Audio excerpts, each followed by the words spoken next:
Welcome to the Conditional Release Program, a podcast that delves into the netherworld of cults, crims, and con artists. We don't like these people and it shows. We believe the best way to expose them is to hold them up to a harsh light, point our index fingers in their general direction, and mock them mercilessly. Take them down a peg or two until they cease to exist in any other form than the shit on our shoes. I'm Jack the Insider, otherwise known as Peter Hoisted for tax purposes. And I'm Joel Hill, and today we're kicking off with a deeper dive into the wellness industry. Now, this is such a deep dive. We are going to do this in two parts. First part today, second part next week. Now, it's going to be a big one, but it's got to be discussed. We're setting up listeners for the disappointing moment we all remember from television sitcoms, the crushing moment when the to be continued message pops up at the end of it, just when things were getting interesting. And I feel your pain, listeners, but we have to do it this way. Yep, we have to, because this wellness thing is just so big and spinning out of control with serious like social and political consequences. And we'll get right in on what that is and what those consequences are in our deeper dive. But for now, we have to take a long, hard look at the news of the week. And that's why we call it the Conditional Release Program's Weekly News.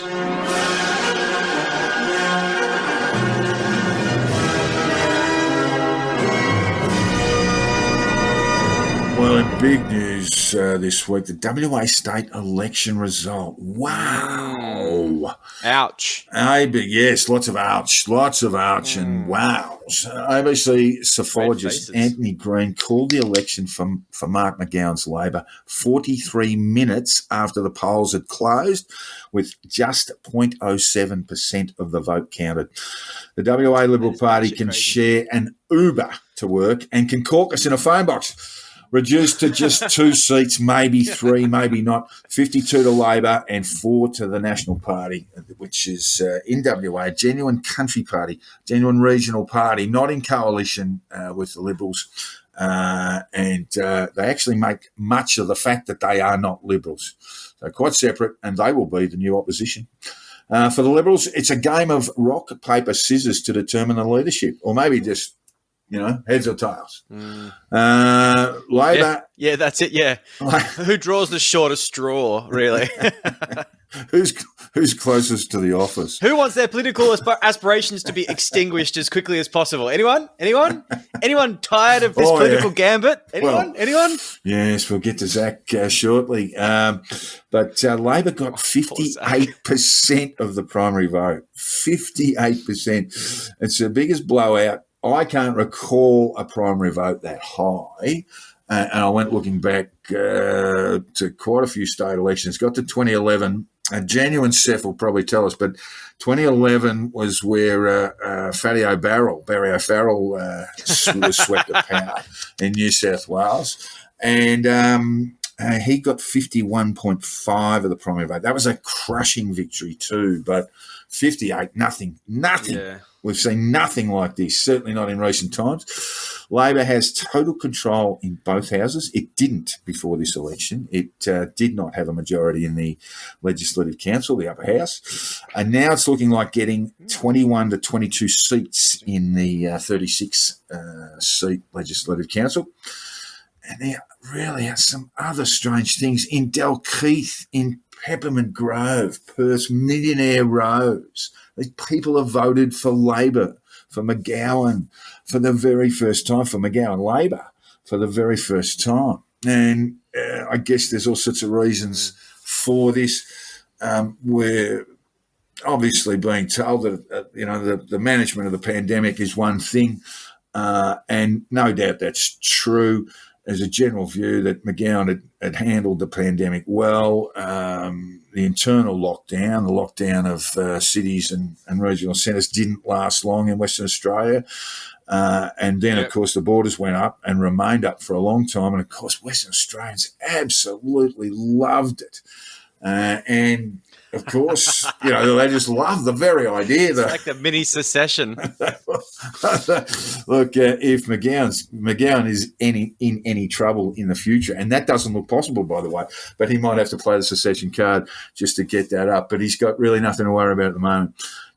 The other thing you've got to remember is that WA remained in growth, in economic growth throughout. There was no recession in Western Australia. Yeah. And that's kind of world leading too. Look, there were other things at play besides pandemic management. And look, the young kitty running, or the opposition leader, Liberal leader, Zach Zerkop. Look, just a pro tip, Future son. Prime Minister, as you like to say. Pro tip, son. Don't give the game away 2 weeks before they count the vote, before the first vote is counted. You know, I mean, don't just say, that's it, we're all lost. I mean, I know he was doing a harm minimisation thing, and there was always this sense of, you know, like, I am going to be an honest guy, and I'm not going to, you know, lapse into those sort of political, you know, delusions that we're still in with a chance. But that's exactly what he had to say, that they were still in with a chance, and they could still have a major influence on what happened and those sorts of things. And, you know, he was in it to win it. That's what he should have been saying. But instead, 2 weeks ago, he just said, nah, look, we got no hope. And this resonated at the ballot box. I heard stories about people handing out how to vote cards saying, you know, getting responses from voters saying, well, we're not going to vote for you. You're a loser. You're a loser. So really, you know, a bit of a tip there, young Zach, although you won't have to worry about it because your political career is over. The other thing that's really interesting, young Zach, I don't know. They'll probably find him a spot somewhere in the Administrative Appeals Tribunal. He'll be fine. Yeah, he'll be running a photocopier there. Anyway, yes, you know, making sure the toner's loaded, and you know, that'll be his job. Anyway, look, there were concerns while Zach turned up as a fairly moderate character. There were concerns about the Liberal Party and its connections to the Christian or evangelical right, or that the Christian or evangelical right was basically encroaching on the party and infiltrating them. And obviously, I mean, look, it's the 21st century. If you're going to run an anti-abortion major political party, look forward to having the shit kicked out of you at the ballot box. You know, that's just an example. So you're just going, you know, not going to do that. The other thing is that the no mandatory vaccine party polled more votes than One Nation. That's kind of took me by surprise too. That is concerning. There's only 45% of the vote counted, but anti-vaxxers outpolled One Nation by about 20%. What's counted so far? 11,000 votes to 8,000. So there's 19,000 half-wits in Western Australia we've already identified. So quite remarkable that. I would say it's just a shift across though. It's the mandatory vaccination guys have just nicked the votes from One Nation. Well, and this is the thing. It's a big red line under One Nation, and it says to them, "Do we get into this? Do we actively encourage?" Yeah, absolutely. It is such the anti-vaccination movement.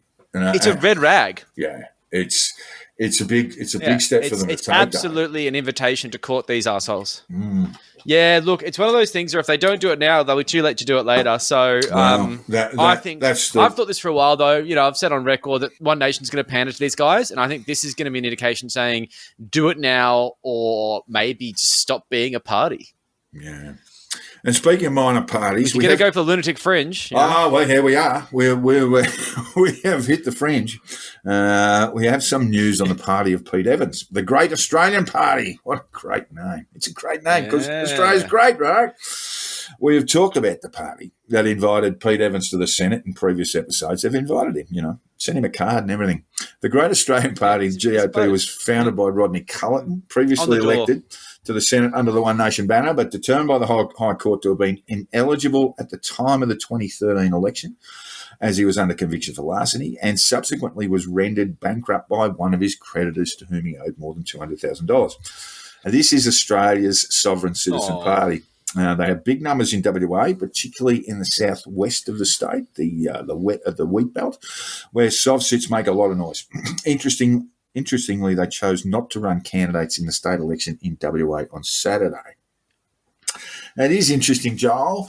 What do you reckon they're up to there? Do you reckon they just weren't ready? But I think the real issue is they didn't want to basically burn all their publicity so early. They want to have a crack at the federal election, thinking. I don't think you're wrong there. I think maybe the thing with the GAP is they don't believe in state government. Well, I mean, they don't believe in federal government either, so, you know. They don't believe in government. They don't believe in government. They will take the salary. Yeah. They're willing. I do know. No, they will, yep. I do know that Rodney did take the salary. And the Comcar. Which was actually technically repayable. And the president of the Senate did chase him up for a while, but I think got tired of saying, basically Rodney Culleton owed the Commonwealth his salary as a senator and all the benefits that he received as well. They don't like. I tell you who's really easy to get money out of? A bankrupt. I think the president of the Senate just got sick and tired of writing the reminder letters. Look, we do remind you that you currently owe us over $250,000. Anyway, like most sovereign citizens, Carlton doesn't believe in paying his bills. That's the thing. In the 2019 federal election, he ran as a GOP candidate for the Senate in WA while he was an undischarged bankrupt. And this led to the Australian Electoral Commission referring his nomination form, a statutory declaration, to the AFP, the Australian Federal Police. But nothing came of it. The GOP polled poorly and no one seemed to give a shit. So here we are again, because we can report he remains an undischarged bankrupt. That is one thing that we discovered on the conditional release program on Friday, that he remains an undischarged bankrupt. And going off the party's website, he looks like he'd be on top of the GOP ticket for the Senate in WA. And yes, you've got to wonder about all this. I mean, the nomination form, just to explain to people, when you are a candidate, either as an independent or representing a particular political party, you will receive from the AEC a nomination form. When writs are issued and the election has been called, those nominations are required to be completed and sent to the AEC. Now, on that nomination form, Section 44 of the Australian Constitution appears verbatim, right? And it asks of you, it's a sworn statement, it asks of each candidate that he or she is eligible to sit in the parliament. Now, obviously, Culleton ticked the wrong box in 2019, and he's going to do it all over again. It certainly looks like that.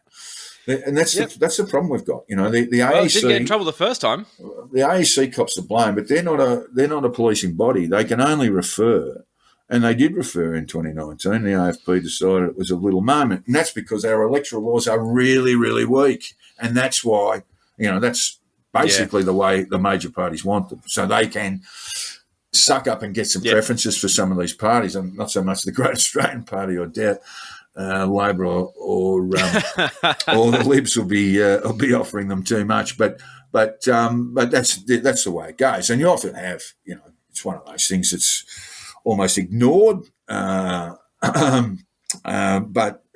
some, the major parties will actually establish their own very minor parties. A lot of that was going on in the preference whispering days.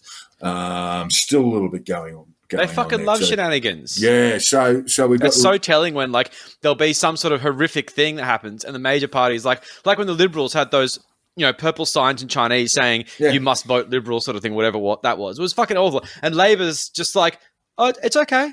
And it's their way of saying, shut up. We do this shit all the time. Shut up. Yeah. Yeah, no, it's exactly right. Terrible. So the problem we've got is that we have very, very slack laws designed not to be policed, essentially. And so what we're left with, in the case of Culleton, is, in the unlikely event that he is elected to the Senate, the only body that can say he can't do what he wants to do is the High Court. So we can only look at this in the rearview mirror, and so Culleton becomes a senator again. It would be referred to the High Court by the President of the Senate, by the way. So there's a whole process, and then the High Court. Well, you'd imagine it would be over fairly quickly in regard to Culleton, but nevertheless, it's an expensive, costly, time-consuming exercise that we sort of persist with. Yeah, and look, he could just resign, I suppose, but He's not going to do that because even as a sob said, he's going to say, "Oh, I'm on 200,000 a year pro rata until they sack me." That's what happened last time. Yeah. That's it. Anyway, so in other news, the big news that's come about from the Christian Porter rape allegations came last week when the deceased's complainant ex-boyfriend, James Hook, issued a statement. Hook is a trained lawyer and executive with Macquarie Group and the son of a former Liberal treasurer in South Australia. And in the statement, Hook expressed grief for his deceased friend, and concern for Porter's well-being. His statement in part reads, "Mine is just one set of recollections and I am aware of the fallibility of human memory, however unintentional. That said, I have what I consider to be clear recollections of relevant discussions I had with her," that is the deceased complainant, "over the years from mid-1988 until her death. I also have what I consider to be clear recollections of relevant discussions I had with Christian Porter from April 1992 in Perth and through the mid-1990s." Unquote. Hook is very guarded in his statement, you can tell from the language, but it would appear that he had spoken with the complainant and was aware of the allegations from mid-1988 and had conversations with Christian Porter where these allegations may have been raised. If that is true, it appears at odds with Christian Porter's one and only public statement on the matter. In my view, Hook's statement provides further weight for a judicial inquiry, one not required to make findings of guilt or innocence, but to assess the probity of the Attorney-General. Hook's statement further reads, "In relation to any investigation of the important non-criminal aspects of this matter, I support an inquiry like either that conducted by 3 retired eminent judges after Justice Lionel Murphy was acquitted of charges, or that conducted by Dr. Vivian Tom into allegations about Justice Dyson Hayden. I'm willing to testify under oath at any appropriately convened inquiry," unquote. The concern I have is that the government, whose unerring position is not to have an inquiry, they haven't shifted from that. But if they were pushed into creating a judicial inquiry, that inquiry might be set up in a way that could only lead to an open finding, which will be misinterpreted, by some at least, as a finding of innocence on Porter's part. In the meantime, it is trial by media, no matter which way you cut it. And the thing about that is it can work both ways. And some media will seek to find Porter innocent, others guilty. The only release valve is a judicial inquiry, but can we have faith in the Morrison government that it would constitute a fair and comprehensive judicial inquiry? Questions, Joel. So many questions, and we're not getting any answers, but we do have some answers on another matter. The conditional release program has been censored, cancelled, if you like, with one of our YouTube videos coming down after a complaint from some right-wing fuckknuckle. And this was our Unholy Trinity episode where we told the story of actual pedophilia and police cover-up in Victoria in the 1960s and 1970s. It's a true story. It was a book that's been published 8 years ago now. It was subject to investigation by the Royal Commission and found to be true. The Victoria Police Force offered apologies. The retired detective, or Dennis Ryan, was vindicated in the Royal Commission, subsequently received an apology from the Victoria Police Force and was compensated by the state of Victoria. So this is a true story, but it looks like it was punted by a pilled lunatic who thought we were mocking pedophilia when we mentioned Pizzagate, which is a hoax.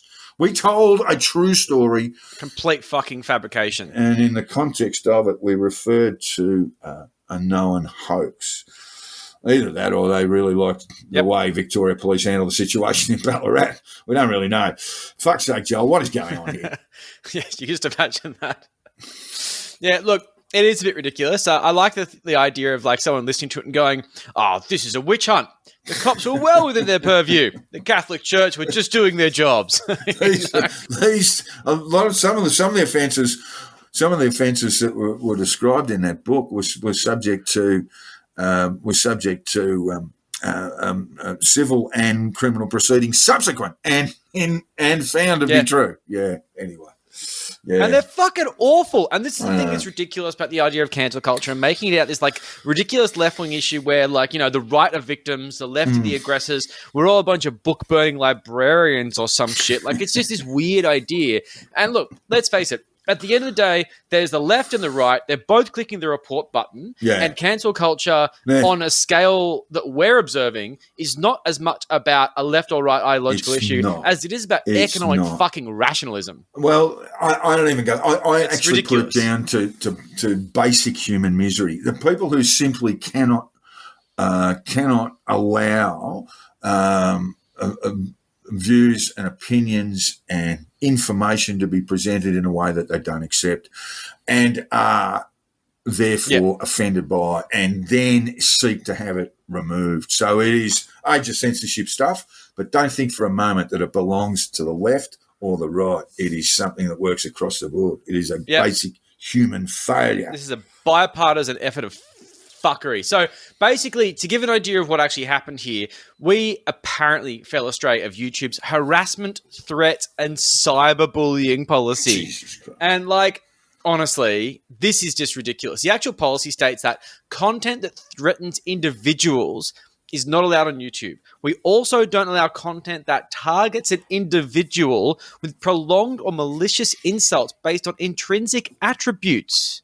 And these attributes can include their protected group status, which is a link to a whole bunch of protected groups, which not a part of the episode, or physical traits. Unless physical traits relates to your proclivity towards raping children in a fucking church, then no, we didn't actually go after you. It's just absolutely absurd. And the thing that's really bizarre is it was the Unholy Trinity episode. Applying it to this episode is ridiculous. We can be such assholes in other episodes, but this is the one that crosses the line. But we do not call people out on public record in this episode. And the ones we do are, as we said, they are in the historical, you know, the book. Like, it's legit. This has been through processes. But I personally think, and this is what I was saying in the economic rationalism line, that the real issue here is that we have 30 or so subscribers. Someone reported a video, and they basically looked at it. They saw we had an hour-long episode up and went, you know what? This is going to cost too much to moderate. Let's just ban the video. And it's not about whether we were harassing or cyberbullying. It's not about whether we are making problematic content. We're a small fish in a big pond, and if there's going to be any problem of liability on YouTube's part, they'd rather just delete the video and move on than actually bother to do their fucking jobs. So, I mean, look, we do not harass or cyberbully. We call people out, but usually they're people of prominence in the public. For example, we don't fuck with Pete Evans' spouse, even though she put herself out in the public, because we think these things are off limits. We don't want to target individuals who are not a part of the public purview, because that's just not cool. But YouTube don't give a fuck about these things. They don't look into requests. They don't look into reports. They don't look into appeals, because instead of spending the money and actually, moderating their platform, they're just going to do the path of least resistance. Lazy motherfuckers.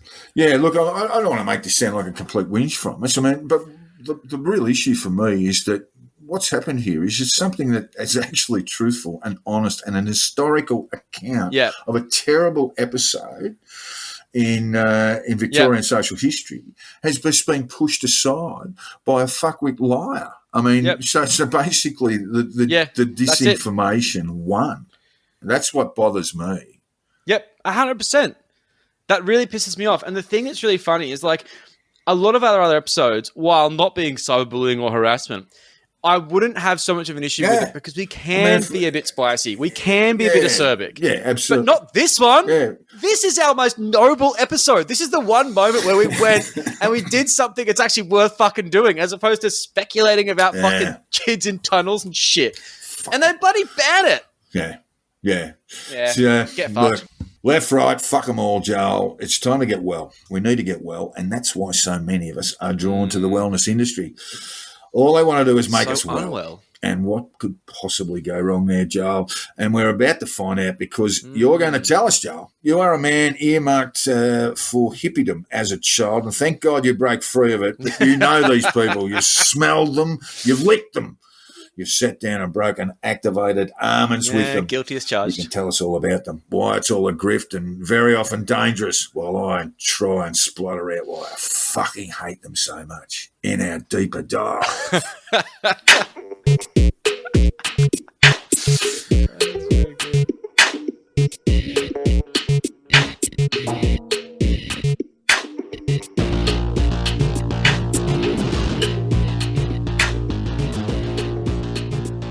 The wellness industry, Joel, what the fuck is going on there?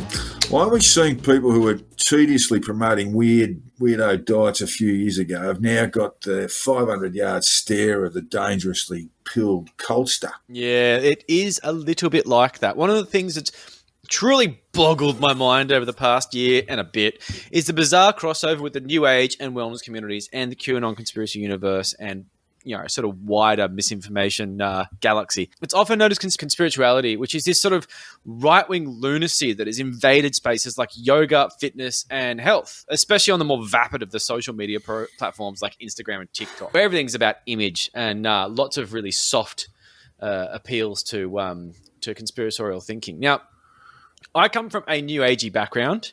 As a kid, my upbringing was surrounded by eccentric characters of like sort of New Age schools of thought.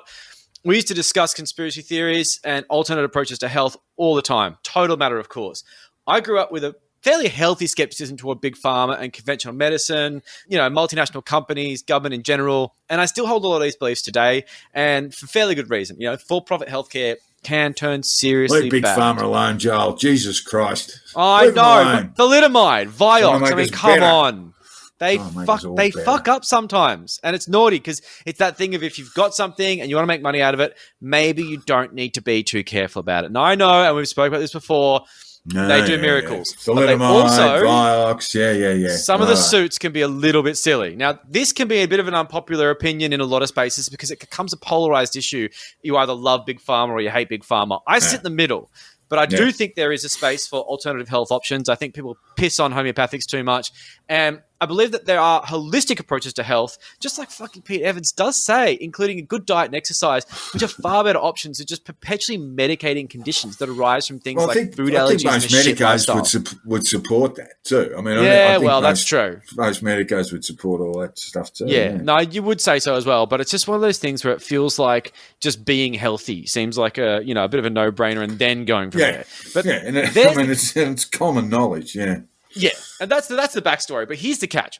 The fucking moment you start using disinformation campaigns to push your alternative health therapies in some sort of anti-vax bubble of nonsense, using just complete fucking lies and just generally just grifting people, you're dead to me. Now, I can see why people were seduced by the amount of exposure that spreading QAnon conspiracy theories gave them and their businesses in the alt health space on places like Instagram, where all of a sudden they're getting all these likes and people are clicking on their fucking supplement website and they've got a lot of money because that is a lucrative path to follow. But if this is how you want to make money, your credibility is dead. Listening to stories of families being ripped apart by delusional fantasies brought on by a participatory conspiracy universe are heartbreaking. This ruins lives. And this is how you feel compelled to sell your fucking magic health pills for a few bucks above retail. There is a special place in hell for you. I've got no fucking time for you whatsoever. At all. I've often wondered with this stuff, when you do have these sort of miracle type, miracle pills, miracle cures, these sorts of things. There's always been that, role of snake or salesman. But this day and age, a lot of these things must be skating so close to the wind of fraud, obtain financial advantage by deception. It'd be interesting to see it done like that. That's a whole other issue. That basically fraud's not properly investigated in this country unless it's worth millions. So, really, because of police resources, a lot of this stuff just doesn't get looked at. No, it's quite difficult. People are making outrageous claims about essentially placebo treatment. Yeah, and it's really tricky because when it comes down to it, if it's harmless, and it is what it is.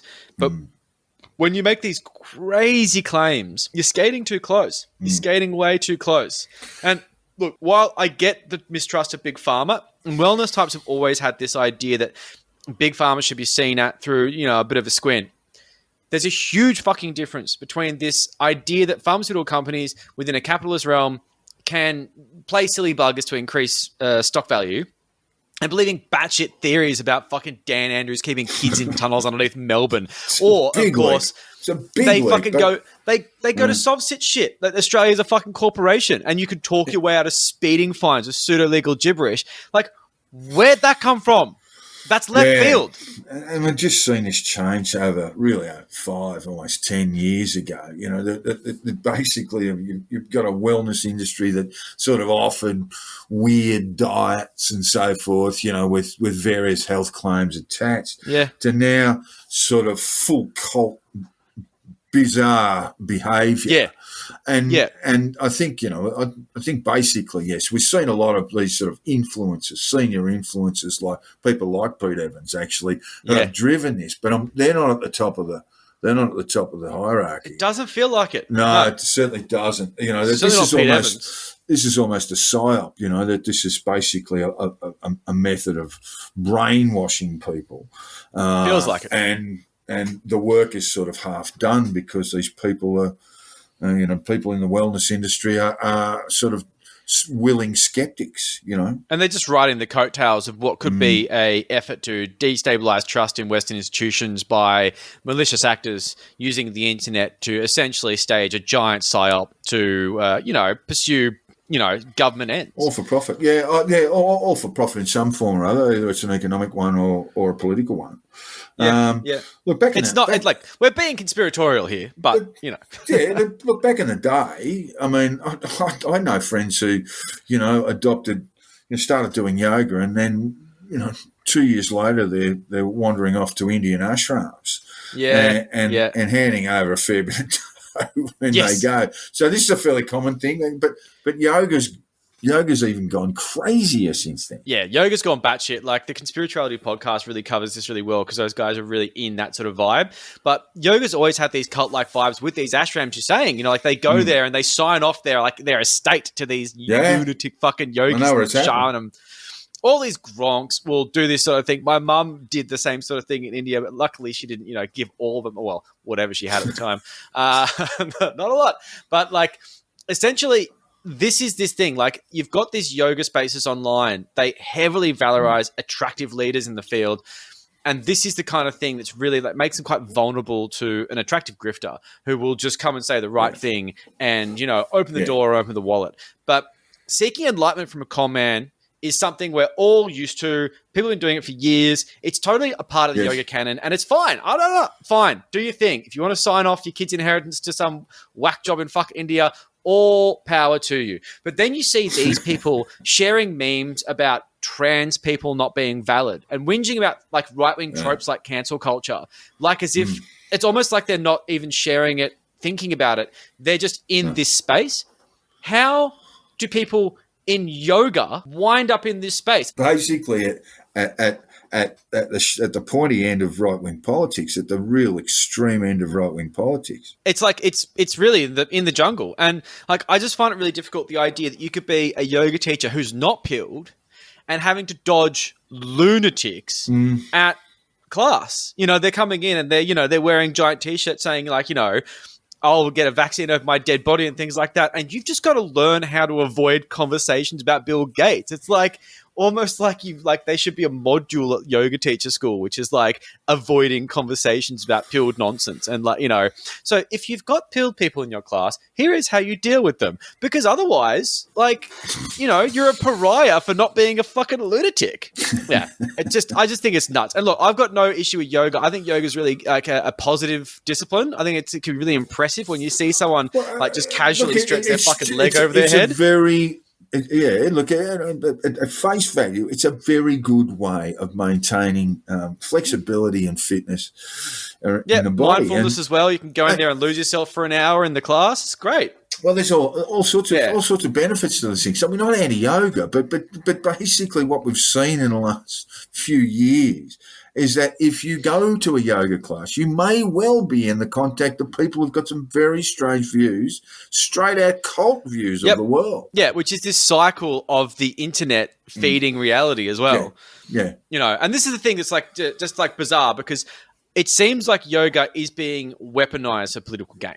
And that's something I never really thought I'd say. And they couldn't give a viparyasa-shaped shit about yoga. They just want to recruit people into their ideological cult.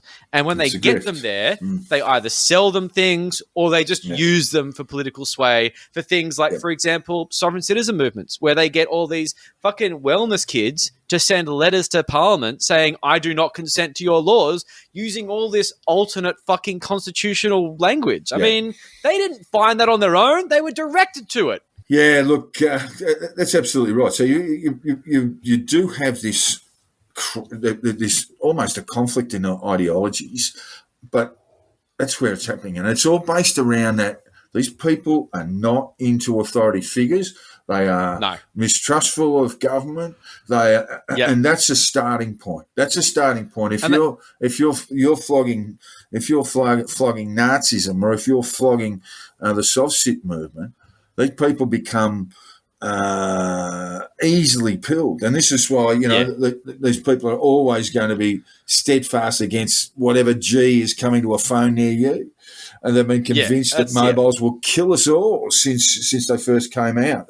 They're always going to be vaccine hesitant, and a lot of them are going to think the Illuminati is a thing, because of that general skepticism, and that is something that they all share. Yeah, a good chunk of them go down this sort of lunatic fringe way. They're fringe by default. They're very vulnerable to it. It's a way of life for them. But seeing these people turn into fucking sovsits just seems really, really fucking odd. And MLM grifters, you can see that. The rules are reptiles, sure, but constitutional law scholars, and yoga, fuck off. Yeah. It doesn't make any sense. The mix doesn't make any sense. Now, one thing that I think does make sense is the way in which the conspirituality tends to target women. Yes. And it turns out this is a perfect fertile ground, no pun intended, because women have a great reason to be skeptical of medicine, because doctors often, in the 5 minutes that they see them, dismiss conditions like endometriosis as some sort of bullshit made-up health problem. It's a bad period. Go home, do the dishes, fuck off. And I'm not discounting doctors. Doctors are wonderful people, but a lot of people have very difficult relationships in the conventional medicine field when there's not a lot of listening going on. They either don't have them, that is the relationship with a GP, or like a stable GP, or they do have one, and it can be a skeptical one. It's not. Yeah, it's really difficult. Once you get a good doctor, it's amazing. I've got a great doctor, and I just absolutely adore this guy. He calls me fat all the time, and I'm like, finally, someone's holding me to account. But he's really, really good and very attentive. I remember the first time I went to him, I went in there to get a sick note for university many years ago, and he checked all my shit. I'm like, why are you checking me? Why aren't you just giving me a note and telling me to piss off? He's like, well, I want to check if you're okay. It's like, you care? And it was great. No, look, it was amazing. It's absolutely right. And that's just tremendous advice. If you don't have if you don't have a GP you're satisfied with, just in terms of your overall treatment, then go and find someone who is. And they definitely exist. They certainly do, and that changes things a lot. So look, I do get the idea that a lot of this sort of skepticism comes from perhaps failures in medical science, and capitalistic medicine as well. Administration of it, but administration, yes. Churn. It's hard. So if you get a nice little place, sometimes you got to pay for it, but sometimes you don't. My doctor, who I love, he bulk bills. Mine too. I adore the guy. Mine too. Yeah. And I spent way too long in there. Looked after me post-surgery, did a whole lot of very good things for me. So I obviously keep seeing him. But the real thing that has absolutely astounded me is these people are now ultra-conservative. So you've got, it's weird. Yoga influencers who are really extreme right. And it's just, you could not have foreseen this happening years ago. The yoga influencers are actively campaigning for Republican candidates in the USA, and we're all meant to see this as, normal. It's not fucking normal. No, the Q-Anon shaman is another example of this. We talked about him last week, looking at 28 years. Poor bugger. Bastard.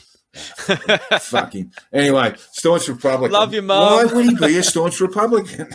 It makes no sense. There's no fucking rationale for this. The fucking lunatic calls himself a shaman. He practices weird woo rituals that he probably found on the internet, and in the same breath talks about God and his love for the Constitution and the Founding Fathers. It just doesn't make any sense. These things do not add up. They are not related. They are not the same. And yet here we are, all these neatly packaged into one cooked idiot. And just one of millions, by the way. He famously had his mum petition a judge to get him organic food in jail because apparently if he doesn't eat organic food, he gets very sick. It's bullshit. You can't get sick that way. Yeah. This is obviously all in his head. But who put it there? How did this eccentric character turn into such a confused, bewildered nutcase and find himself in a federal prison for his trouble? And we also see this in our mate Pete Evans. While he's always been a bit of a Fruit Loop, he never really showed signs of actual fascism until he did.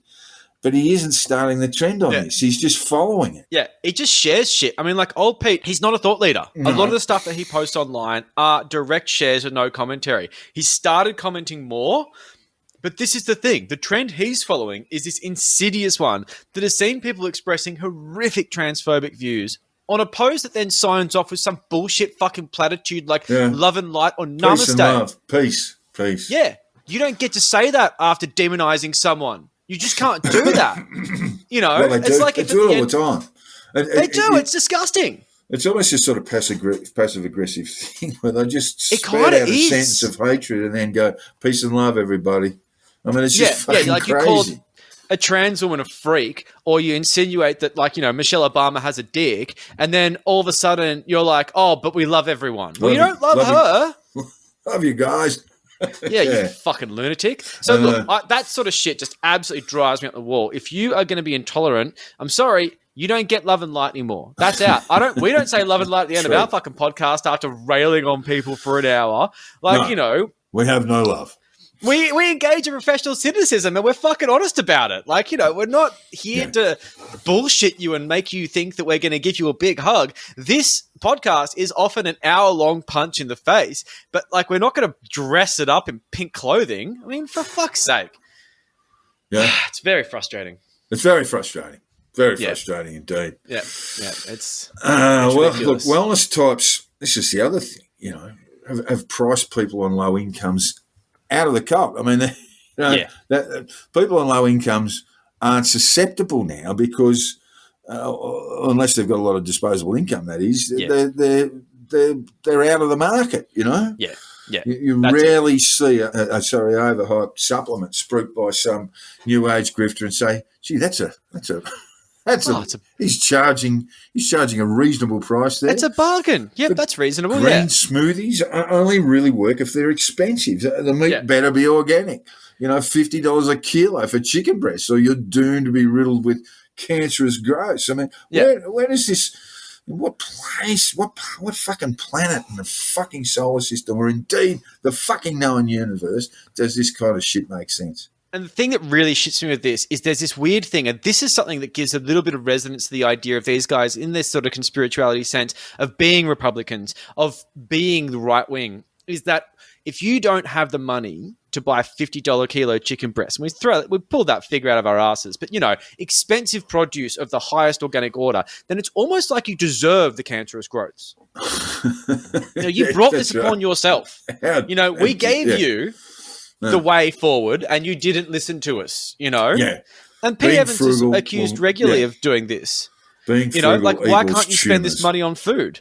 And it's like, you know, a lot of these people who are in the wellness space, they're not famous for being clever or successful, and they can't afford to get fucking organic produce. And when a health issue comes up, there's this entire culture around them which says this is your fault for being poor. You should have worked harder, or whatever, or your parents should have given you more money, or however you're meant to get your hands on some organic kale, and it's your fault. And that really resonates with that individualistic, atomized approach that the Republicans take. And it's the one thing with this ridiculous way of thinking that makes a bit of sense. And you know, but what happens here is that this whole thing just gets bred by the internet and the way it works. And the internet, the currency of the internet is attention. It's likes, it's shares, it's viral marketing, and almost any modern phenomenon at this point can like especially in this sort of space, can be back to some insecure grifter or some sort of like, entrepreneur who's posting shit for internet likes. And this is how they get their business. This is how they get their things. There's people who do this for a living. And grifters. Most of them are. Some of them do it in a sort of valid sense of just being a part of the bloody, the marketing hemisphere. But realistically, the most common thing about trying to get shares, trying to get likes, is there's a grift attached to it. Now, often, like an anti-vaxxer meme or something like that, they'll have more shares than likes or comments, which is just crazy, because when it comes down to the way in which that translates into virality, there's exponential growth there. And that kind of viral social media is currency. And that currency is valuable when it's tied to a product. And they're getting better at doing this. And at first, it was more of just the endorphin rush of just getting your message out there and feeling like you're pilling people. But now there's always something attached to the message. It's always been like that. There's always a catalog, like in there. And this is why they'll have some ridiculous claim about vaccines. And then there'll be a text link in their fucking... names, Joe. Come here. Come on. Spit them out. Who we got? David Avocado fucking Wolf. David Avocado Wolf is just the absolute worst at doing this. But we'll come to him in a second. Basically, one of the things like that we need to just sort of slip in the side here is just a nod to Pastel Q. And this is Mark Argentino, who's a well-known Q researcher. He came up with this idea of this sort of Pastel Q, and it's pastel colors Q. This is where all the Save the Children shit comes from. It would be remiss not to mention this in this part of the episode, because this is where a lot of people in the yoga and wellness space find themselves falling down the rabbit hole. And they make it very vague. They invite you to look at a certain thing about saving kids. And people think, oh, well, saving kids is noble. We better do that. And then YouTube that's a good thing. Throws you down a dark tunnel of shit. And all the algorithm just absolutely just serves you up slop in a trough. And these people just eat it up because... for some reason, they're skeptical of Western institutions, but some random guy with a webcam, that's got to be fucking legit. So Instagram influencers being brilliant at marketing, seeing an opportunity when they found their likes just went up exponentially when they mentioned conspiratorial stuff, they dress these things up in these pretty colors. They post these quotes about the children with clouds in the background, these inspirational pictures. And these gives the reader these like feelings of being a hero. There's this excitement. Posting things about saving the children is absolutely perfect because you can't oppose it without looking like a prick. I mean, how could you be against saving the children? Yeah. Like, what's wrong with you? And it works. It works really, really well. Pro-pedophilia? Yeah. Yeah, exactly. I mean, and then the rabbit hole. Then the rabbit hole comes in. From there, the logical next step, especially on Instagram. Instagram is a huge place for marketers. It's one of the most marketing-friendly social media platforms out there. The logical next step is product endorsements and other social media grifts, of course. But the main thing is product endorsements, and so many of them are things like supplements. And this is where people like David Avocado Wolf, pioneers of this. His Telegram is fascinating because what he'll do, and I mean, I don't know if this is intentional or not, but I really like the poetry in it, where he will post a lot of stuff, really right-leaning stuff, but really inflammatory, nasty stuff. Vaccine passports are coming. Vaccines will kill you. Your life is in threat. Everyone's trying to harm you. Bill Gates is going to sterilize your children. And then he'll sell you like a CBD supplement, which is going to calm down your anxiety. Oh, gee, Dave, where'd they get this anxiety from? How'd that happen? I was really on it.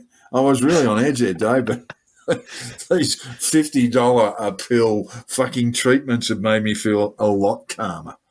Yes, until I read your next fucking Telegram spiel. It's fucking torture. Yeah, and then I'm terrified again, reach for another. Yeah, I mean, it's exactly. It's a cycle it's ridiculous of grift. Because you've got this thing of like, people saying horrifying things about child abuse, about Bill Gates trying to basically take over the world, about vaccines poisoning you, about things in the drinking water, about chemtrails above you poisoning you. There's all these things about fear. But then they'll say things like, "Oh, we choose faith over fear here. We have hope." That's bullshit. You make up sexually violent fairy tales to scare the shit out of people, and then you sell them anti-anxiety medicine that may or may not work. I mean, fuck you. Very own Rafa Fernandez has done this very well. He's a regular speaker at anti-lockdown rallies and a general internet pest. He's good at riling people up about 5G and COVID-19, blah, blah, blah. And surprise, surprise, sells some bullshit stone called shungite. Yeah. Which, of course, protects you from 5G. Oh, thank God for that. Otherwise, you'd be gone.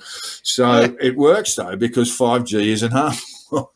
So it works by default. Yeah, that's right. There's nothing wrong with 5G. But he's selling stuff that will cure you of what's ailing you. I'm absolutely sure what he's doing is illegal. But the declawed, defanged cat, the TGA, seems to do fuck all about it. Therapeutic Goods Administration. I mean, they did crack down hard, but you've really got to make complaints. This is the thing. Yeah. You've actually got to let them know. Then they're really, again, not a policing body. They are in a way, but they're not an investigative body is probably what I should be saying.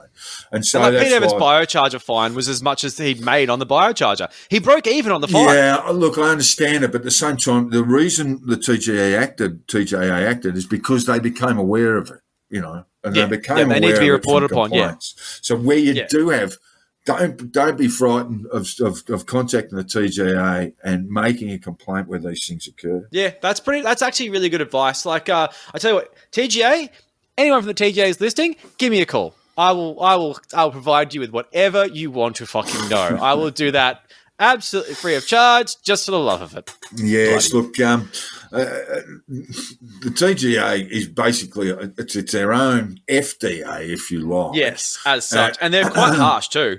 And really, it's basically they will follow up claims, but they can't basically be expected to find them because they're not an investigative body. They can only act on information that they've received. So it's good. It's a good idea. It was great to see Pete Evans. I mean, you say he probably made money out of the weird lamp anyway, but he made at least $25,000 because the TGA got involved and fined him. And look, it was a good statement saying we're not going to stand for this sort of thing. Yeah. And one thing that I think is a fertile ground for grifters, and I'm sure this is being done. I know a lot of QAnon guys ask for Bitcoin, but when it comes to Bitcoin, there's a lot of things like, basically scams where you buy a Bitcoin, but the Bitcoin doesn't actually exist, and they rely on their own trading mechanisms. And at the end of the day, it's a Ponzi scheme. And if they go bust, they just go bust, and your money's just gone. No, that's true. I haven't seen a lot of this happening yet, but I think it's going to happen. I think it's going to happen a lot. Yeah, it could kick off. I mean, look, the first element is just the tax evasion one. They're obviously not paying tax on sales and these sorts of things. They figure, because they're not very bright, they figure they can cover this up with Bitcoin. And they say it's all on the ledger, but like your wallet is not public information unless you make it public information. So as we've discussed in other episodes, the only way people know that your Bitcoin wallet is yours is when you're putting it all over the internet asking for money. But all you need to do is make another Bitcoin wallet, which you use that you don't tell people about on the fucking internet. And yes, it is anonymous then. Don't tell people. Don't tell people your wallet number. Yes, I should not be telling you guys this. I'm giving you the keys to a fucking grift.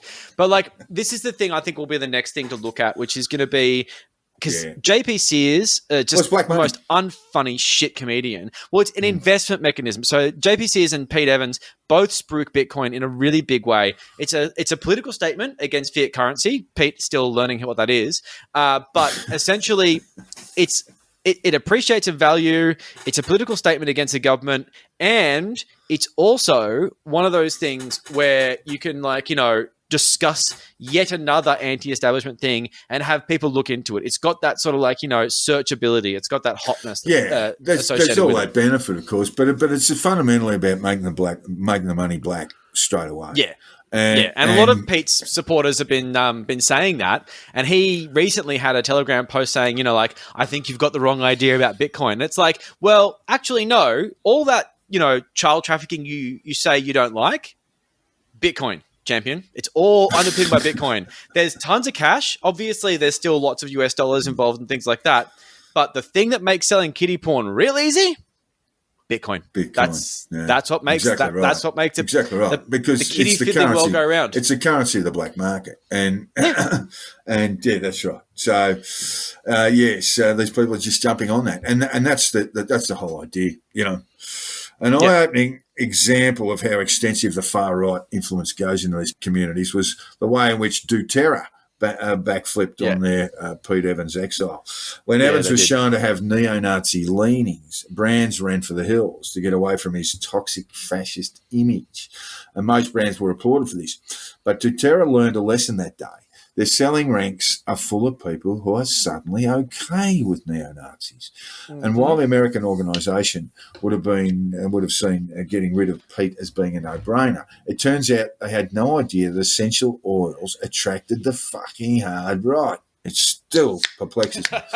It was quite an alarming thing to watch unfold.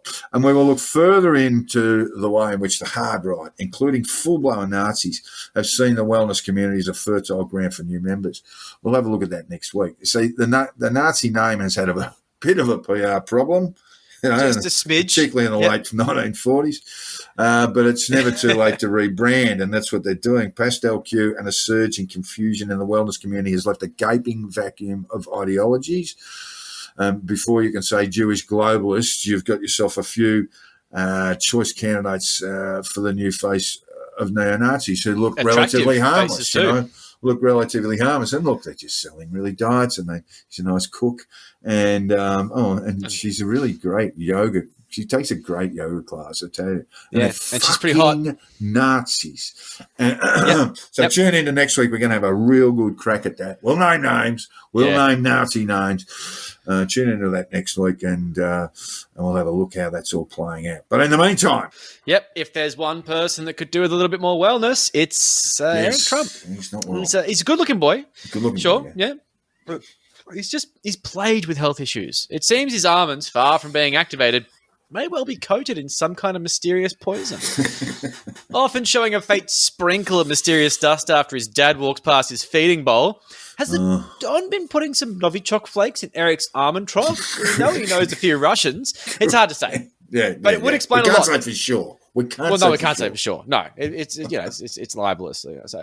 But in the meantime, I think we should check in on our favourite son. Well, third favourite. He's in the running. He's in there. Okay. He's in the same room. Well, there's one thing we know for sure. He's like a bastard on Father's Day.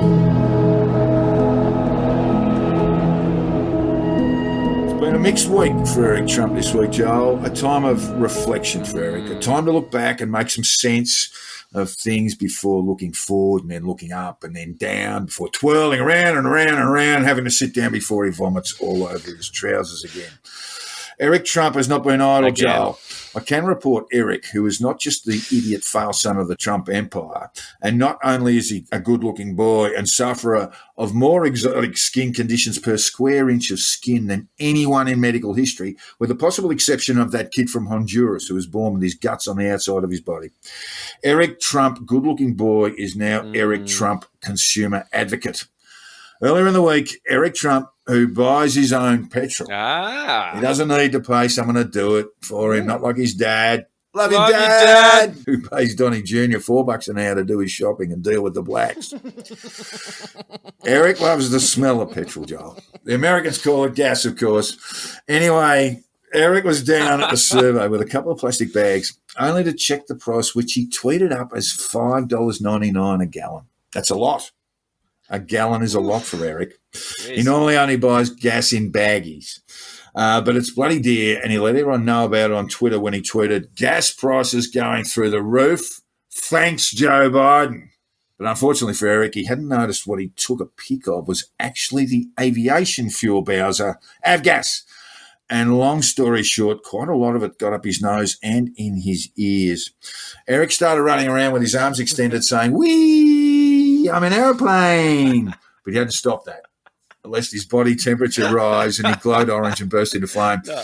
Eric has now become a fire danger and could explode, self-combust at any moment, unless he's mined.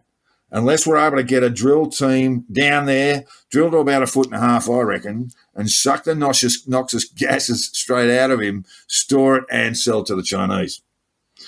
The experts say Eric's gases could supply enough energy to power the entire eastern seaboard, which includes Mar-a-Lago, where his dad... Love you, Dad! will surely notice the killing he's made on his power bills and give Eric that hug he's been waiting for 42 years. Eric's answer, Eric's ass. Aww. Eric's ass could be the answer to the world's future energy needs, Joel. It's not clean energy, of course, nor is it renewable, because Eric could become a human fireball at any tick of the clock. And Eric gone, we'd have to mine Barron. But again, how long would he last? But it's a start. And hats off to Eric for trying. You might have got pissy with about petrol prices this week, but you didn't actually try and do anything about it, Joel.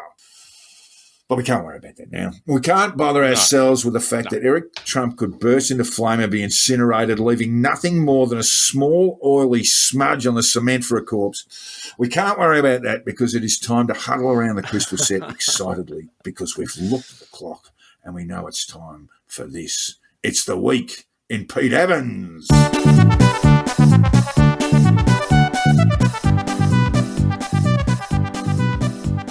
Well, it has been a very big week in Pete Evans, and to be honest, a pretty bloody big weekend. Thanks to the two Toms of my life, Howcroft and Ellis, because they both got me quite pissed on Friday and Saturday, and I'm a little bit hungover this morning. But Pete, his week has been big beyond belief. I like to think he's got a bit of a headache too after this fucking week. He's been hitting something really hard. Have you been on the alcohol, Joel? If he hasn't been on the alcohol, he's got no excuse. I've got an excuse. I've been on the alcohol. I smell like varnish. I'm back on the horse. Horse because, way to go. The airwaves wait for no one. Yeah. Well, opening the week, we saw Pete's return to Facebook. Well, it's a half return to Facebook. The GAP set up a Pete Evans for Senate page, shamelessly using his headshot from My Kitchen Rules. His awkward return to conventional social media has been a fucking treat. So Page has been up for almost a week now, and it's been subject to almost no moderation. If any comments have been deleted, I haven't noticed, and I've been looking at it a little too closely. Let's face it, Pete Evans is one of my hobbies. So whether this is because they never made Evans an actual admin, which is what my money's on, or they're sticking to their guns about their love for free speech, it's uncertain. But it's modern, contemporary art. This is the internet being the internet. Evans is just getting dragged in the comments. So the GAP put up these like random excerpts from the fucking Constitution, which obviously Evans has no thoughts or idea of whatsoever. He's just names just plastered down the bottom. And the internet, just the comments are just absolutely savage. A lot of the posts are simply goading Evans into blocking them because they're so used to this exchange where you go on Evans' page, have a swipe. You say anything that isn't adulation and you just get fucking done. So all these posts are like, oh, block me, dickhead, which is pretty funny because everyone's used to the whole banhammer thing, blah, blah, blah. But now these block me, dickhead posts are just sitting there awkwardly waiting to be deleted, but they're not. So it's kind of funny. There's all these posts that are sort of like, they're almost getting like burned by being there because it's proving them wrong. But as usual, Pete's followers seem to find it very difficult to watch their cult leader being criticised in public. They're not used to it. So they're begging for the trolls to be removed. Ban them, they say.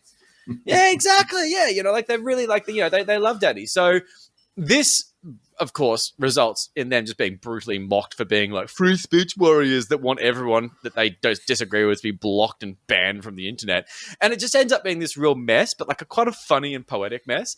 Now, my money is on the fact that GAP do not trust Pete with the keys to the car, so he's stuck in the passenger seat, basically forced to watch as the car drives off the cliff. Because let's face it, if you give Pete the keys to the car, he's going to post Nazi memes. It's what he does. He can't help himself. He's got no self-discipline. So, I mean, my guess is he's going to need a shitload of ketamine to wash down the comments because he might actually see uncensored what people think of him. Actual like people. Him very much. No, they don't. He's an incredibly unpopular person. It's just, his narcissism is going to be really taking a hit this week. So this isn't the only challenge that Pete is facing in accepting his invitation to the Senate, of course. Pete's decision to go into politics has all sorts of annoying obstacles. Now, not only does he have to win a pesky election, I guess, but he also has to nudge aside a far more qualified candidate for the top spot on the ticket. So the GAP, as far as we know, haven't yet decided whether Pete will be number one on the New South Wales ticket or number two. There are only two. We just don't know because here's a bloke who came first, Matthew Hopkins. Now, I don't know Matthew Hopkins from a borough shit, and I basically paraphrased his bio page of the GAP, but He's just finished his Bachelor of She's an Laws at actual UNE, lawyer. and he would have been the most annoying fucking student going, yeah, excuse me, Professor, did you know that Australia is a corporation? No, it's not. It's not. It's not. But it's actually really interesting. So this guy, he also did a Bachelor of Environmental Management at UQ. He spent 7 years in the Australian Army and then went on to work for the Public Service in the Department of Environment and the Department of Climate Change, working on renewable energy policy, which I would imagine if he's running for the GAP, he also spent a lot of time saying, I know I'm in the Department of Climate Change, but should it be called the Department of Hoaxes? I don't actually know whether he's a climate change denier or not, but I mean, he will not be popular in this party if he isn't. So this has, to be fair, and as he says, given him an understanding of how he's got a bit of a resume. Works. He does have a bit of a resume. This guy's got it. Like I think he's in a lunatic party. He's not as much of a lunatic on paper as he must be to have actually aligned with these fuckers. Now, here's the fun thing, and this is the thing that might be the kicker for him. He might not be a soft sit. He might not be a climate change denier. I don't know. But one thing he's had is a nasty experience in the family law court. So he basically says that he had a very unpleasant experience there, didn't enjoy it much, and this may resonate with the whole abolish the family court policy, which, to be honest, I think the Liberal Party just did that anyway. Well, so maybe your relevance is really... So unfortunately, the resume of this man, which is fairly extensive, is going to be facing off with a resume of pizza cook and ketamine user, and he might come second best to that. Maybe Matthew could start doing a bit of ket in his spare time, and maybe he'll get bumped up to the number one spot. Just to give our listeners an indication, if Pete was second on the ticket, the Great Australia Party would have to get around about 30% of the primary vote in New South Wales, and primary Senate vote, which is, is that happening? It's an outside chance, Zero. I think you'd have to say. It's an outside chance. It is an outside chance in an outside race. It's just not going to fucking happen. So what is it going to be? Like, is the GAP going to sell out this loyal member to ride this wave of woo science in the Senate? I personally think that's happening. I think so. But if they don't, like, what's going to happen to Pete's invitation to the Senate? I reckon he's just going to rock up to the members' entrance in Canberra wearing no shoes and saying, my name's Jesus. on the door. Just like Jesus. I'm on the door. And the secco's there's like, mate, I know who you are. Fuck off. No. I'm a member. Mate, you didn't win the election. I watched. I mean, I've been invited. No, I'm on the door. I can show you the card. I've got the email. Just give us a second. Just give us a second. Just give us a second. He used to work here. So, do you remember Rodney Cohen? Yeah. He's totally not bankrupt. So it's funny because Hopkins has fuck all chance of getting off this election. He never really did, and neither does Pete either. But you've got to feel for him putting his name out there as a candidate for a soft-sit fringe party after just getting his useless piece of paper from UNE that basically says, I shouldn't be a soft-sit, yet here I am. And he's just about to get the arse from a fucking... Be given the flick to the number 2 position, yeah. How upsetting. I mean, like, politics is a rough game, but I mean, that is just fucked. Now, it's not all rough times because sometimes it's actually a bit of fun. Politics can be fun. You just need to be in the right place at the right time. And the right place is China, and the right time is when Dan Andrews is visiting. Because sometimes in politics, you could get on the beers. Have an alcohol. You could have an alcohol. Maybe a few. Maybe a couple. Indulge. So after getting on the beers, the only thing you can do to really finish off the night is to engage in some casual infidelity, hopefully with a Chinese spy.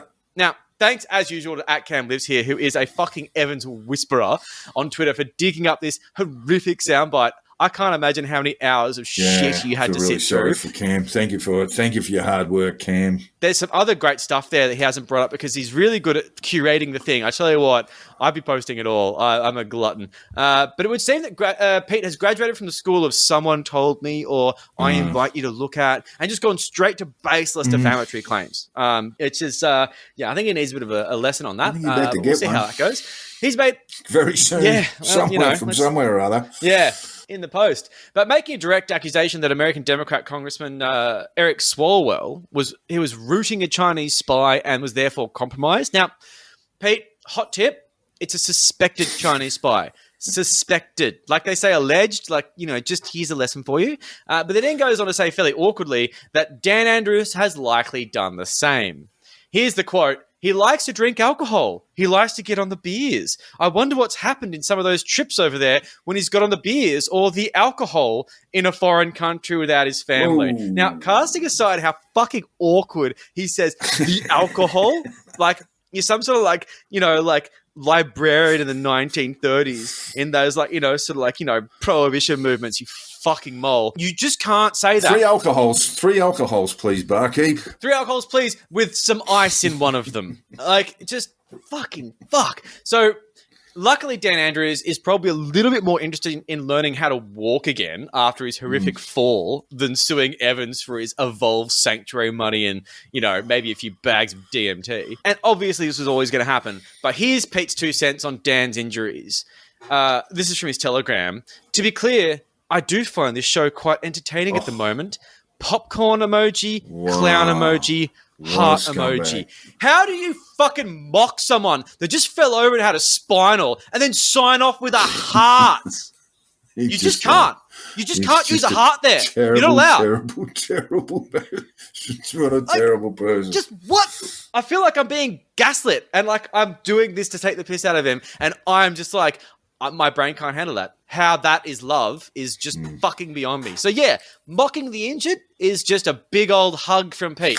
So it's been a very big week in Pete Evans, and honestly, we actually omitted a lot of the stuff this week because that only scratched the surface. He's been on fucking fire. But in lieu of appearing to be actually obsessed with the guy, as opposed to just being a weekly novelty, I've had to leave it there. His Telegram is, as usual, an absolute dumpster fire of medical misinformation about COVID and made-up claims of harm from the vaccine. Some gronk gave him this lovely T-shirt that says, "Fake virus, deadly vaccine" on the front, and a whole bunch of anti-vax tropes on the back. And the idea this idiot is being invited into the Senate is not only just far off the mark, but just fucking sad. And this won't stop him inserting brainworms into minds of his followers and turning them into program conspiracy sheep. A truly malignant actor who I just can't wait to just vanish. And you have been listening to the Conditional Release Program with your host, Jack the Insider and Joel Hill. If you haven't already, hit the subscribe button. And if you've enjoyed our bullshit, throw us a 5-star review on your podcast app. Jack can be found on Twitter on @JackTheInsider and Joel on @CrunchyMoses with a K. Now, we set up a Facebook page and a Facebook group, which you can find fairly easily. The group is the Conditional Release Program shitposting group. We're just going to post things here and there, articles and things, chat amongst ourselves and, maybe harass and cyberbully people, but on a much nicer platform to do it. Promoting a podcast is easier said than done. So if you would share this episode or any other episodes you've liked, just share them around. Make people listen to them at gunpoint. I don't care. And finally, all feedback, tips and death threats should be sent to the Conditional Release Program @gmail.com. We would love to hear from you, even if you're going to sell us some overpriced vitamins with hysterical health claims off the back of a meme about fucking kids in tunnels. That's it. There's no such thing as bad publicity. Thanks guys. Listeners. See you later. Catch you next week.